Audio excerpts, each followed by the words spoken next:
Ladies. I got another message for the ladies. I feel like everything be applying to everybody at the end of the day, but I feel like certain things are more for us. Be so careful of what you do when you're vulnerable. Right 2 lanes to take Emotionally vulnerable, to merge onto I-480 West toward Cleveland. physically vulnerable, schmexually vulnerable. Be careful of what you do when you hit a point of vulnerability, because we make a lot of decisions based off of our emotional vulnerability.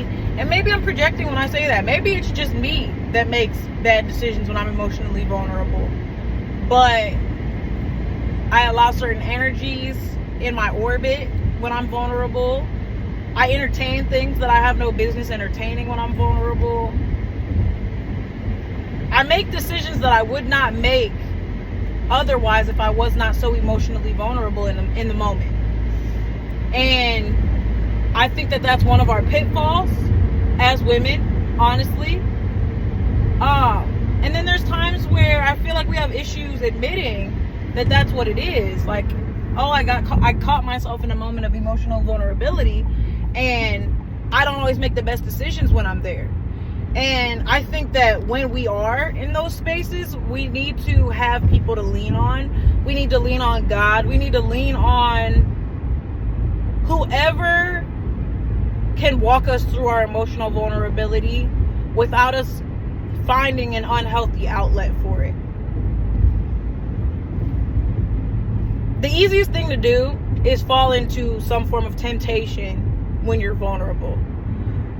I have found that a lot of times when I'm emotionally vulnerable, I even tune out the voice of reason that is right in my face. Like, God will bring me messages about this emotional vulnerability, and I'll just like reject it and like push it to the side, because I'd rather live in my vomit than I would like to work through the temptation. And that's why when I talk to y'all about these things, when I feel emotionally strong, sometimes I have to go back and look at those videos when I was emotionally strong, when I'm emotionally vulnerable, and it's uncomfortable. Like, let's say, for example, you're fighting the temptation of smoking marijuana. This one applies specifically to me, so I'm gonna talk about that one. You know how we get stressed out and we're like, ugh, I just need to hit this today, or I just need to do this today so that way I can move past what I'm dealing with.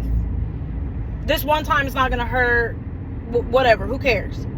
Everybody's doing it. What does it matter if I do it too? Well, what starts to happen for me anyway is I'll do that thing so I can get out of that emotional space of like that emotional wreckage, and then sin begets sin. So now I'm drinking more. Now I'm being more promiscuous mentally or physically. Now I'm not making the decisions that I normally would make. Now I feel lazy. Now I'm letting that one thing that was just supposed to help me in that moment eat me up. So now it almost feels like I'm back at square one. Now, you're never at square one. Like, for me, I was a good few weeks into being like sober from marijuana. That moment of me smoking does not negate the progress that I've made or how long I've gone without it. But it's so easy for me to slip into that temptation and start doing it daily and start making excuses for it. And once you fall off, it's a little harder to get back up.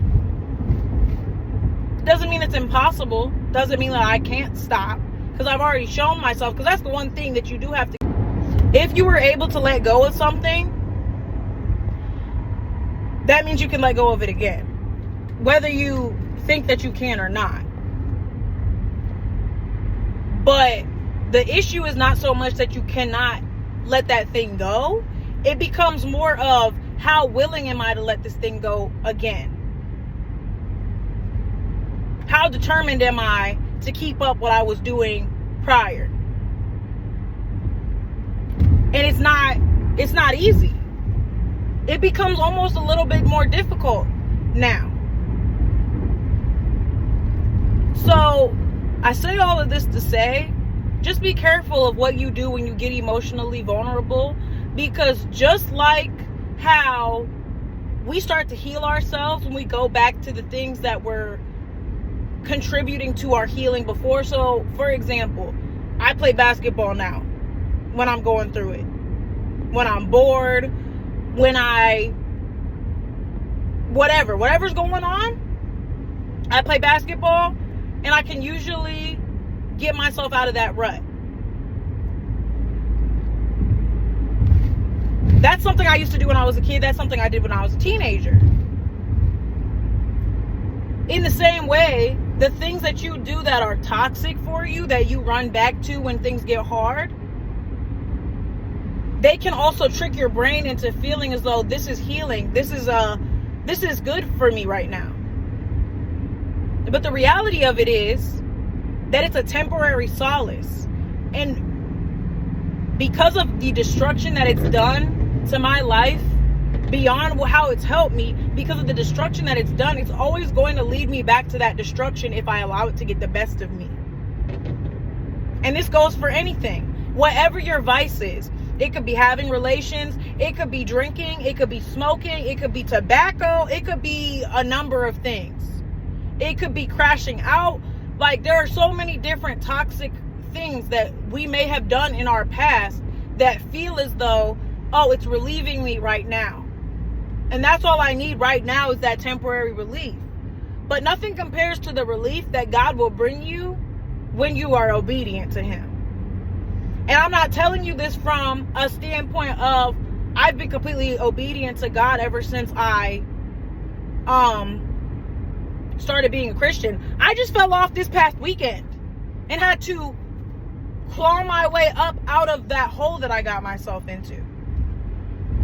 So always remember that no matter how temporary it may feel, you can easily get yourself stuck the same way that you were stuck before if you continue to allow yourself mentally to go there. So don't let your vulnerability get the best of you. Thank you.